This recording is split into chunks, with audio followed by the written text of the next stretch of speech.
కలిగి ఉన్నావు. సెకండ్, రెండవది చూద్దాం. చూడండి, దేవుని వాక్యమును దీర్ఘాయునిస్తుంది. దేవుని వాక్యము దీర్ఘాయు ఇస్తుంది. వాక్యం ఏమిస్తుంది? దీర్ఘాయు ఎలా ఇస్తుంది అని మీరు చెప్పవచ్చు. సామెతల గ్రంథము 4వ అధ్యాయము 10వ వచనం, నా కుమారుడా. సామెతల గ్రంథము 4వ అధ్యాయం 10వ వచనం, నా కుమారుడా నీవు ఆలకించి నా మాటలు అంగీకరించిన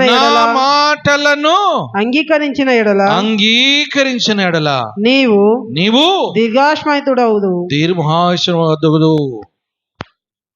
ఆయన మాటలను ఏం చేయాలంట? ఆలకించాలి. దేవుని వాక్యాన్ని ఆలకించాలి. ఈ రోజున దేవుని వాక్యాన్ని వినకుండగా ఏ విధంగా కలిగి ఉన్నావు? వింటున్నామా జాగ్రత్తగా? దేవుని వాక్యాన్ని జాగ్రత్తగా వింటే ఆయుస్సు దేవుడు ఇస్తాడట. హల్లెలూయా, హల్లెలూయా. దేవుని వాక్యాన్ని జాగ్రత్తగా వింటే నీకేం కలుగుతుంది? ఆయుష్నిస్తాడు దేవుడు. ఈ రోజున ఎంతమంది వినక ఉన్నారు? ఈ రోజున ఫాదర్స్ డే, అవునా? ఈ రోజున ఏంటిది? Father's day. లోకములో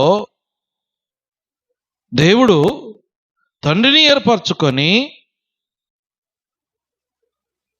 ఈ ఫాదర్స్ డేకి పిల్లలము తల్లిదండ్రులకు మనం ఏ విధంగా కలిగి ఉంటున్నాం? వాక్యాన్ని జాగ్రత్తగా వినాలి. హల్లెలూయా. నేను చెప్తున్నా, ఎంతమంది వింటున్నారో మీకు ఆయుష్ కలుగుతుంది. వినకపోతే ఆయుష్ తగ్గుతుంది. నేను చెప్తులే, బైబిల్ చెప్తుంది పరిశుద్ధ గ్రంథంలో. మరొకసారి చదవండి.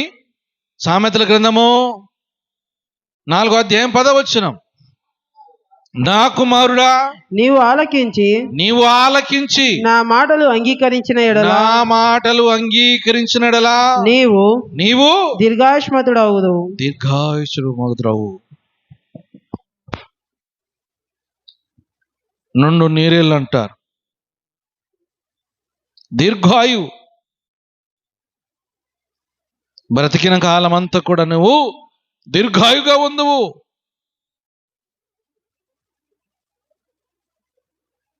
నీవు ఆయన మాటలు వింటే,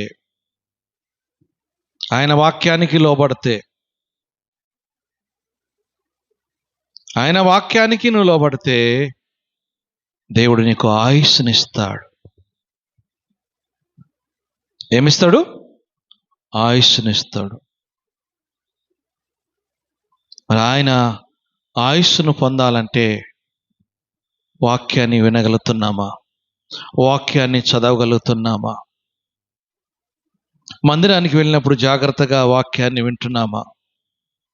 ఏదో వెళ్తున్నాను పోతున్నాను, సరే నా మట్టుకు నా వింటున్నాను అని విని విడిచిపెడుతున్నావా? విని విడిచిపెట్టకు. విని జాగ్రత్తగా పట్టుకో, దాన్ని వెంబడించు. నువ్వు వెంబడిస్తే దేవుడు నీకు ఆయుష్ను ఇస్తాడు.